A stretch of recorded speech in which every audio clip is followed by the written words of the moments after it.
Welcome to a slippery slide play. Indeed. I'm Bobby the Glassblower. And I, Alice the Allusion. An interlude we've crafted. But apparently not to everyone's taste. Someone left us a rather pointed critique. Poor humor, they claim. Clumsy dialogue. They found the jokes predictable. Funny. And the characters one-dimensional. My attempt at selling a love potion was singled out. Lacked wit, they said. A love potion. It could be more classic. And my character Alice was deemed solely focused on appearance. They didn't care for the mirror scene. One-dimensional am I. This is an outrage. Should we even dignify such criticism with a response? I say we prove them wrong, Alice. Show them what true wit and originality look like. Let us rewrite this interlude. Morrow, Mistress Alice. Why, Master Bobby? What brings you to this bustling marketplace with your glass so fine? But a craftsman cannot live on windows alone. Indeed, one must diversify one's portfolio. Nay, I have come to dazzle the eyes of the good people of this town with most extraordinary glass creations they ever did see. Extraordinary, you say? Do tell. Well, then prepare to be amazed. I have here a mirror. A mirror. But not just any mirror, mind you. What's so extraordinary about a mirror? I see my reflection every day in the well. This one, they say, possesses magical properties, imbued with the very essence of the heavens. Magical properties. Legend hath it that this mirror reveals not your outward appearance, You have my attention, Master Bobby. but the true essence of your being. Your deepest fears, your hidden desires, A mirror that reveals the soul. all laid bare for the world to see. That's preposterous. Step right up, Mistress Alice, and behold the wonders of this mystical glass. All right. But be warned, Master Bobby. Have no fear, fair Alice. If I see a single wrinkle I haven't noticed before, This mirror shows only the truth, I'll be taking it out of your hide. and the truth, as they say, shall set you free. What is this reflection? It's me, but different. What do you see, Alice? Speak. I see a woman of great intellect and wit. Tell the good people what wonders the mirror reveals. A veritable fountain of knowledge and a purveyor of puns that would make the angels weep with laughter. But I also see a deep-seated fear. A fear of ending up alone, surrounded by nothing but my cats and my ever-growing collection of medieval manuscripts. Fear not, Alice, for such a fate is easily avoided. You're right, Bobby. Embrace your intelligence, your humor, and your passion for knowledge. I've always been a bit of a bookworm. And you'll never lack for companionship, I assure you. A lover of words and a weaver of tales. Perhaps that is my true strength. Better to illuminate the world with the brilliance of my mind than to wallow in fear, eh? Wise words, Alice, but enough about mirrors and souls. The marketplace is abuzz with tales of the new lord. What news have you heard in the marketplace? Any juicy gossip to share? A pompous and preening peacock who spends his days admiring his reflection in gilded goblets. They say he's commissioned a statue of himself carved entirely out of cheese. A cheese statue. The man's clearly lost his rhyme. What vanity. Perhaps we should pay him a visit. Show him our magical mirror and give him a taste of his own absurdity. Now that's an idea. We could craft an interlude so hilarious, so insightful, so utterly brilliant. That it would shatter his delusions of grandeur like a dropped goblet. To the Lord's manor, then. Another crumpled piece of parchment. Another critique. Alas, it seems our morality play hasn't fared much better than our interlude. What fresh hell is this? They found it riddled with worn-out cliches, they say. Cliches. What cliches? They found the message too simple, the rhyme scheme awkward. Our play was a masterpiece of originality. An ending will rushed. Rushed. A bit heavy-handed, perhaps? We spent weeks crafting that ending. It was a symphony of redemption, a tapestry of transformation. Let's see. They specifically mentioned this shining knight, called him a caricature of vanity. How dare they? Perhaps we could have given her a hobby falconry, perhaps. Or a penchant for composing bawdy limericks. The caricature. He was a symbol of human folly, a shining beacon of And the maiden. They said she lacked depth. shallowness, perhaps. And the rhyme scheme, well, let's just say it didn't exactly flow like honey from a honeycomb. The nerve of these critics. To suggest that our characters lack depth, it's an outrage. The audience, perhaps? It was supposed to be jarring, deliberately dissonant, a reflection of the inner turmoil of, Fear not, Bobby, this is madness, utter madness. We shall not stand for this slander. for we shall rise above this criticism. We shall forge a morality play so profound, so nuanced, so utterly captivating. Yes, We shall show them what true morality play is all about. That even the most jaded critic will be forced to bow before our genius. A tale of virtue and vice, of temptation and redemption of F. Rhyming couplets that don't make the audience want to tear their hair out. Precisely.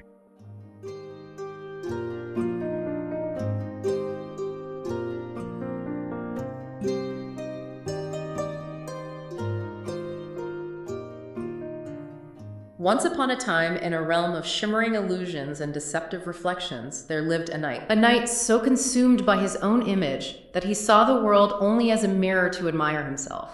His armor gleamed not with the glory of battles fought for a noble cause, but with the polish of countless hours spent preening and admiring his own reflection.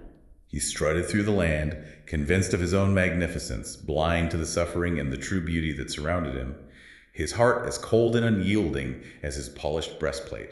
One day he encountered a maiden. Not a damsel in distress, but a woman of fierce intellect and unwavering spirit. A scholar, a poet. A weaver of words that could ensnare the heart and ignite the soul. Her beauty was not of the fleeting, superficial kind that fades with the setting sun, but a radiance that emanated from her very essence. A light that shone from within, illuminating the world with its warmth and wisdom. She saw through the knight's facade, recognizing the emptiness behind his dazzling armor, the hollowness of his boasts, the shallowness of his desires. She challenged his vanity, forcing him to confront the emptiness of his existence, the futility of his pursuit of superficial glory. She showed him the plight of the poor, the suffering of the sick, the injustices that plagued the land. And for the first time, the knight felt a pang of something other than self-admiration. It was the first flicker of empathy, a spark of true humanity in his cold, narcissistic heart. He was torn between his ingrained vanity, the seductive allure of self-gratification, and this newfound awareness. This unsettling tug on his soul that whispered of a different path, a path of meaning and purpose. And then from the swirling mists of temptation emerged a sorceress, offering him a way out, a path of eternal beauty and self-gratification. A gilded cage of illusion where he could indulge his vanity for all eternity. But the maiden stood firm, her spirit unwavering. Her voice a beacon of reason amidst the siren song of the sorceress's promises. She reminded him that true beauty lay not in the reflection of a polished surface, but in the depth of a kind heart, the nobility of a selfless spirit, the enduring legacy of a life well lived. And so the knight faced a choice. A crossroads where the path of vanity diverged from the path of virtue. His armor, once a symbol of his pride, now felt heavy. A burden on his newly awakened conscience. He looked at the maiden. Her eyes filled with wisdom and kindness. And for the first time, he saw true beauty. Not in a reflection, but in the depths of her soul. He knelt before her. Not in a gesture of courtly love, but in a plea for guidance. For a chance to shed his vanity and become a man worthy of her respect. A man who could use his strength and his influence to make the world a better place. And so began his journey of redemption.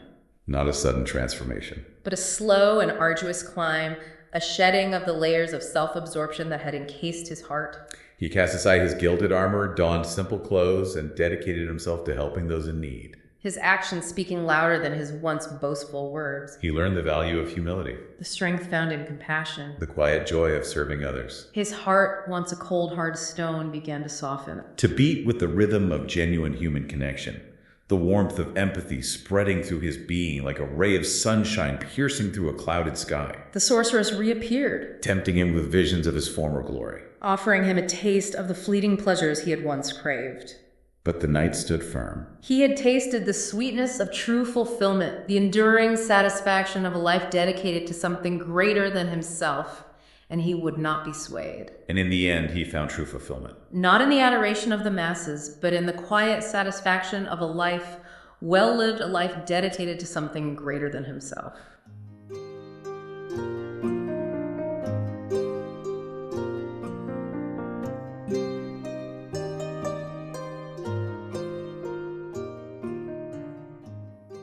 A morality play reborn. Not with cliches and awkward rhymes, but with a message that resonated with the very core of the human experience. A tale of vanity vanquished of compassion, triumphant of a soul redeemed not through magic, but through the transformative power of genuine human connection. Yes, that's the spirit. Yes, that's the spirit, Alice. But hold on, what's this? Another scroll, don't tell me. Another critique. Our miracle play 2. are they determined to destroy us? It appears our tale of Tom the Shepherd hasn't escaped their critical gaze either. What now? Surely they can't find fault with his simple shepherd's encounter with the devil himself. They found our protagonist a tad passive. Passive. The man practically skipped into damnation with a whistle and a smile. And the devil. Over the top. Horns, brimstone, a tale that could knock down a castle. What's not to love? Well, they thought he was a bit over the top. Emotional depth. He traded his eternal soul for a bottomless purse. What more depth do they need? They called Tom's fall into sin lacking emotional depth. The man clearly had a head for business, that's all. Perhaps we could delve a little deeper into Tom's motivations. Motivations. He wanted riches, power, a cloak that made him invisible. What's not to understand? But why? Why did he crave those things? Was it simple greed? Yearning. What yearning? A shepherd yearns for a bigger flock, a warmer coat, a mug of ale that never runs dry. Or was there something more, some underlying yearning that drove him to make such a bargain? That's the extent of their aspirations. But what if there's more to Tom than meets the eye? What if he's not just a simple shepherd? Inner demons. A shepherd. You're starting to sound like one of those highfalutin philosophers, Alice. But a man wrestling with his own inner demons, his own unfulfilled desires. And the devil, instead of being a fire-breathing monster, could be a subtle tempter. But imagine the possibilities. A whisperer of sweet promises. A shepherd who dreams of more than just tending sheep. A manipulator who preys on Tom's vulnerabilities, his deepest desires. Who longs for knowledge, for power, for a chance to escape the confines of his simple life. Yes, and the gifts he offers, instead of being mere trinkets, could represent different aspects of Tom's yearning for more. The whistle, a symbol of control over nature. The cloak, the ability to escape the scrutiny of others. The bottomless purse, freedom from material constraints. Is all starting to come together. And when Tom inevitably succumbs to temptation, It's not just a lapse in judgment. but a desperate attempt to fill the void within himself. A tragic flaw that leads him down a path of destruction. And his redemption.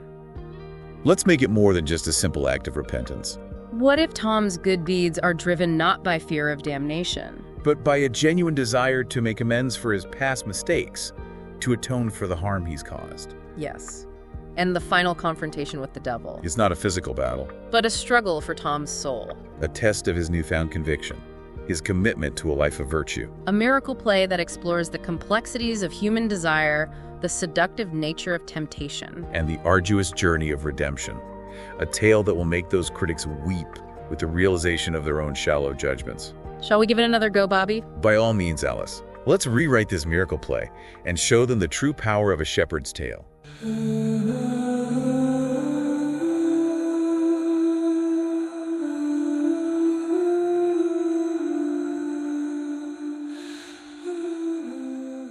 Gather round, gentle souls, In a humble village nestled amidst rolling hills and whispering meadows, and lend us your ears as we spin a tale of temptation, redemption, lived a shepherd named Tom. and the enduring struggle of the human spirit. A man of simple means, but a heart filled with yearning. He spent his days tending his flock, His nights gazing at the stars, wondering about the mysteries of the universe. feeling the pull of something greater than himself. He longed for knowledge, for power, for a life beyond the confines of his humble existence. One night, As the moon cast long shadows across the land, a stranger appeared at the edge of Tom's pasture, he was a charismatic figure with a voice as smooth as silk. and eyes that seemed to hold the secrets of the ages. He introduced himself simply as a traveler, But Tom sensed something more. a power that hummed beneath the surface of his charming demeanor. The stranger offered Tom 3 gifts, each one a key to unlock the doors that held him captive, to fulfill the desires that gnawed at his soul. A whistle that could summon the wind, bending nature to his will. A cloak of invisibility, granting him the power to move unseen. To escape the prying eyes of the world. And a purse that never emptied. A bottomless well of gold that promised to free him from the constraints of poverty. Tom hesitated, sensing the danger that lurked beneath these alluring offers. But the pull of his desires, amplified by the stranger's honeyed words, proved too strong to resist. And so he made a bargain, Trading his soul for the fulfillment of his deepest yearnings. unaware of the price he would ultimately pay. The stranger's gifts brought him power, freedom, and wealth But they also brought a darkness, that began to seep into his soul. corrupting his heart and twisting his desires. The whistle's power brought him control over nature. but it also isolated him from the natural world, severing the connection he once felt to the land and its creatures. The cloak's anonymity allowed him to escape the judgments of others. But it also fueled his deceit as he indulged in secret pleasures, hiding from the consequences of his actions. The bottomless purse granted him wealth beyond his wildest dreams. But it also bred greed, an insatiable hunger for more that consumed him from within, leaving him empty and unfulfilled. Tom's life became a whirlwind of excess and indulgence. A hollow shell of the simple shepherd he once was. One day, as he stood before a mirror, admiring his finery, he caught a glimpse of a stranger staring back at him, a man with haunted eyes and a face etched with the lines of regret. It was in that moment, amidst the trappings of his ill-gotten gains, that Tom realized the true cost of his bargain. The emptiness that yawned beneath the surface of his material success. He had gained the world, but lost himself, his soul bartered away for a gilded cage of his own making. Despair threatened to consume him, but a flicker of hope remained a memory of the simple faith he had once held dear. He sought refuge in the church, pouring out his confession to the kindly priest, hoping for a path back to the light. The priest listened patiently, offering Tom not condemnation, but a glimmer of hope, a path to redemption paved with remorse and righteous action. He urged Tom to renounce his ill-gotten gains, to use his remaining resources to help those in need to find solace and service and meaning in the act of giving. And so Tom embarked on a new journey, a path of atonement and self-discovery. He returned the stranger's gifts, surrendering the power, anonymity, and wealth that had brought him nothing but misery. He used his remaining resources to help the poor, the sick, the downtrodden, finding a sense of purpose in alleviating the suffering of others. He discovered that true joy lay not in the accumulation of material possessions, but in the act of giving, of sharing, of connecting with his fellow human beings. But the stranger, the one who had tempted him with promises of grandeur, was not so easily dissuaded. He appeared before Tom once more, his charm now replaced with a menacing fury, demanding the shepherd's soul as payment for the gifts he had received. But Tom stood firm, his spirit tempered by his journey of redemption, his resolve strengthened by his newfound faith in the power of good. He refused to surrender his soul, declaring that he had found a worth far greater than any material possession or supernatural power. The stranger raged, threatening Tom with eternal torment. But the shepherd's spirit remained unbroken. He knew that true salvation lay not in bargains with devils, but in the redemption found through acts of love, compassion, and selflessness. Defeated by Tom's unwavering spirit, the stranger vanished, his power extinguished by the light that now shone brightly from within the shepherd's soul. Tom emerged from the darkness, his soul cleansed by the fires of repentance, no longer a pawn in the devil's game, but a testament to the enduring power of the human spirit to overcome even the most insidious temptations. His story became a beacon of hope. A reminder that even the most grievous sins could be redeemed through genuine remorse and a commitment to a life of virtue. A miracle not of divine intervention, but of human transformation. A tale of the enduring power of faith. The transformative nature of compassion. And the triumph of the human spirit over the forces of darkness.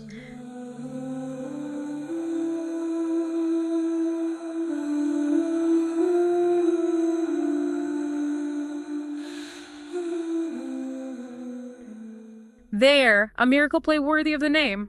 But what's this? Another scroll.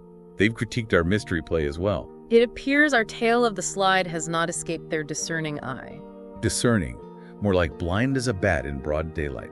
They found the slide itself a bit undefined. Undefined. It's a slide. A slippery slope into the abyss. They also felt the encounters with the talking fox and the cryptic raven were a bit random. Random. They were symbolic.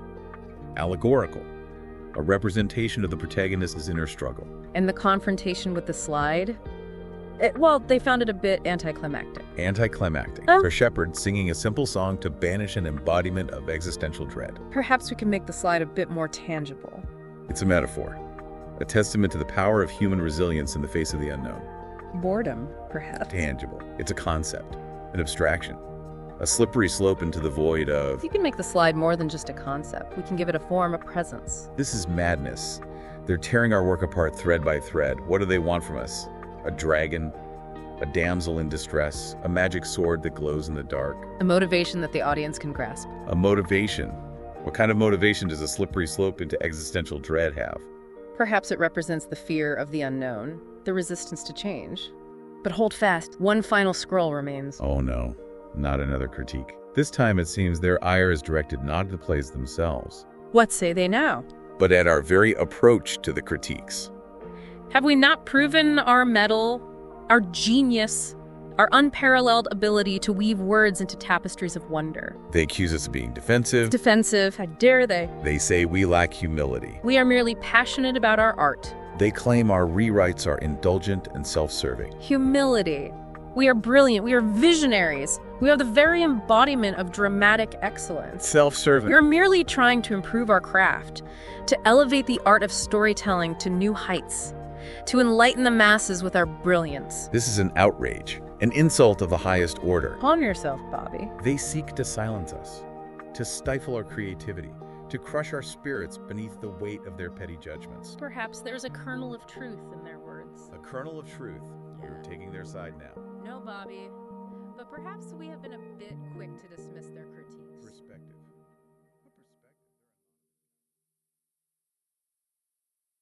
Strive to learn from their insights. Do we rewrite our plays again? Do we grovel at their feet and beg for their forgiveness? Learn from them, they're anonymous, faceless. How can we learn from shadows? Tatter storytellers were already brilliant. But every shadow has a source. This notion that we, the masters of the stage, have anything to learn from these anonymous critics. Perhaps this is the ultimate test, Bobby. Growth. I'd rather grow a second head. To confront our own egos. To acknowledge our flaws. To embrace the possibility of growth, even in the face of harsh criticism. But if those critics don't start throwing roses instead of rotten fruits soon. Patience, Bobby. Patience. Yeah, where were we? I'm going back to glassblowing. Ah, yes, the slide. We were about to rewrite our mystery play. A mystery play that speaks to the human struggle against stagnation, the courage to embrace change. But a courageous act of defiance. A bold step into the unknown. A rejection of the fear that binds the village. The triumph of the human spirit over the forces of fear and inertia. Now that's a mystery play. Let's rewrite this tale and show those critics what true dramatic brilliance looks like.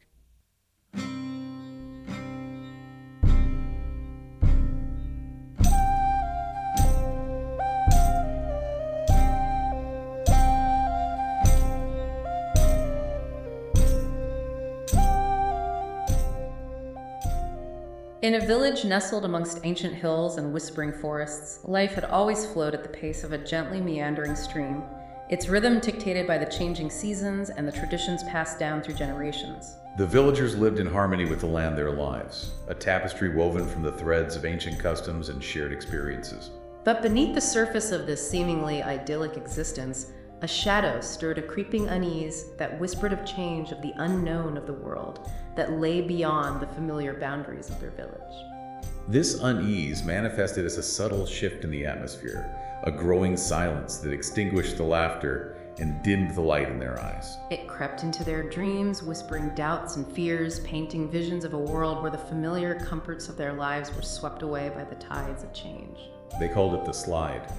Not a creature of flesh and blood, but a creeping dread, a formless entity that fed on their hesitancy, their resistance to the new, their unwillingness to step outside the boundaries of the known.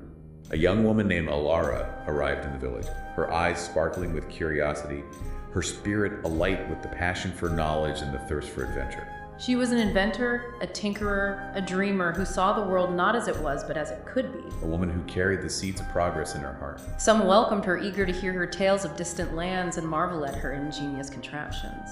But others viewed her with suspicion, their hearts hardened by the creeping fear that had taken root in their souls. They whispered that she was a disruptor, a harbinger of chaos, a threat to the stability of their cherished traditions. And as Alara began to share her ideas, Her dreams of harnessing the power of the wind to grind grain, of building bridges to connect their village to the wider world, the fear that had been simmering beneath the surface erupted into open hostility. the whispers grew louder, the shadows seemed to lengthen, and the slide, sensing the turmoil within the village, grew stronger, Its presence more palpable. its grip on their hearts tightening. Alara, undeterred by the resistance she encountered, continued to tinker, to dream. To challenge the status quo, her spirit, a beacon of light in the encroaching darkness. One evening, as she worked on a new invention in her workshop, she felt a chill run down her spine, a sense of being watched. a presence that seemed to drain the warmth from the air. Looking up from her workbench, she saw a figure standing in the doorway. Its form shifting and indistinct, its eyes glowing with an eerie light. "Who are you?" Alara asked, her voice steady despite the tremor in her heart. "I am the Slide." The figure replied, its voice a whisper that seemed to echo from the depths of the village's collective fear. "I am the embodiment of your hesitancy, your doubt, your unwillingness to embrace the future. And I have come to claim this village, to extinguish its light, to silence its dreams. And to trap its people in an endless cycle of stagnation and decay." Alara, her spirit undaunted, stood tall. Her eyes meeting the Slide's with a fierce determination. "I will not let you win," she declared. "I believe in the power of progress and the beauty of change and the boundless potential of the human spirit. And I will fight to protect this village. To inspire its people to embrace the future." To break free from the chains of fear that bind them. The Slide hissed. Its form swirling like smoke, its eyes burning with a malevolent fire. "You are a fool to challenge me," it whispered. I am the manifestation of your deepest fears. "And I am invincible." Alara, her heart pounding in her chest, knew that she couldn't defeat the Slide with brute force or magical powers. She had to find a way to tap into the village's collective strength, to rekindle the spark of hope that had been dimmed by fear, to remind them of the joy that came from embracing change. And as she stood there, facing the embodiment of their collective fear, a plan began to form in her mind. A plan that would require courage, creativity, and an unwavering faith in the human spirit. The first step was to confront her own doubts, the whispers of fear that the Slide had planted in her own heart. She remembered the words of her grandmother, a woman who had always encouraged her to question, to explore, to never stop learning and growing. The only true failure, her grandmother had said, is the failure to try, the failure to dream, the failure to embrace the unknown with open arms and a curious heart. Emboldened by her grandmother's wisdom, Alara turned to the Slide, a mischievous glint in her eye. "You say you are the embodiment of our fears," she said. "But what if our fears are simply a reflection of our untapped potential, our unfulfilled dreams?" The Slide, taken aback by her boldness, recoiled slightly, its form flickering like a candle flame in a sudden draft. "What are you talking about?" It hissed. "Fear is a powerful force, a weapon that can cripple even the strongest will." Alara shook her head. Fear can be a powerful force, she agreed. But it can also be a catalyst for change, a spark that ignites our creativity, a challenge that pushes us to grow and evolve. What if instead of fearing the unknown, we embraced it? What if instead of resisting change, we saw it as an opportunity to create something new, something better, something that reflects the boundless potential of the human spirit? The Slide seemed to shrink back, its form becoming less distinct, its eyes losing their malevolent intensity. Alara continued, her voice gaining strength and conviction with every word. Imagine a village where every challenge is seen as an opportunity for innovation. Where every fear is transformed into a fuel for creativity. Where every dream, no matter how bold or unconventional, is nurtured and encouraged. Imagine a village where the Slide, instead of being a symbol of stagnation and decay, becomes a catalyst for progress. A reminder that the only way to overcome fear is to embrace the unknown with open arms and a heart filled with hope. The Slide, its form now wavering like a mirage in the desert heat, seemed to be losing its grip on the village. Its power waning as Alara's words resonated with the deepest desires of the villagers' hearts. Alara knew that she had struck a chord, that her message was beginning to break through the fear that had held them captive for so long. But she also knew that words alone wouldn't be enough to vanquish the Slide. She needed to show them. To demonstrate the power of change. To inspire them to embrace the unknown with courage and creativity. And so she invited the villagers to her workshop to witness her latest invention. A contraption that harnessed the power of the wind to generate light. A symbol of the boundless possibilities that lay ahead if they were only willing to embrace change. At first they were hesitant, their fear holding them back. Their doubts whispering in their ears. But Alara, her spirit undimmed, her passion contagious, urged them to open their minds. To see the beauty in the unconventional. To believe in the power of human ingenuity to overcome even the most daunting challenges. And as she threw the switch, and the wind-powered lamp illuminated the workshop with a soft golden glow. A collective gasp filled the air. A sound, not of fear, but of wonder. Of awe. Of a rekindled hope. In that moment, the Slide's grip on the village shattered, its form dissolving into nothingness. Its power extinguished by the collective embrace of change. Of the boundless potential of the human spirit. And as the villagers gathered around Alara, their eyes sparkling with newfound excitement. Their hearts filled with a renewed sense of purpose. They knew that they had witnessed something truly extraordinary, a victory not of a single hero, but of a community that had rediscovered its courage, its creativity, and its unwavering faith in the power of change to transform their world.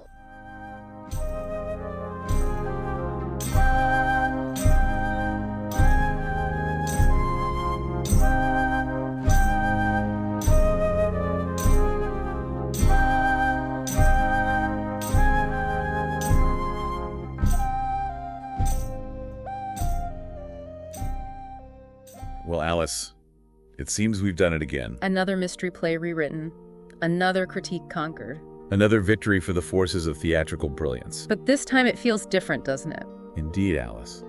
This time we didn't just rewrite the play. We rewrote ourselves. We confronted our own egos. We acknowledged our flaws.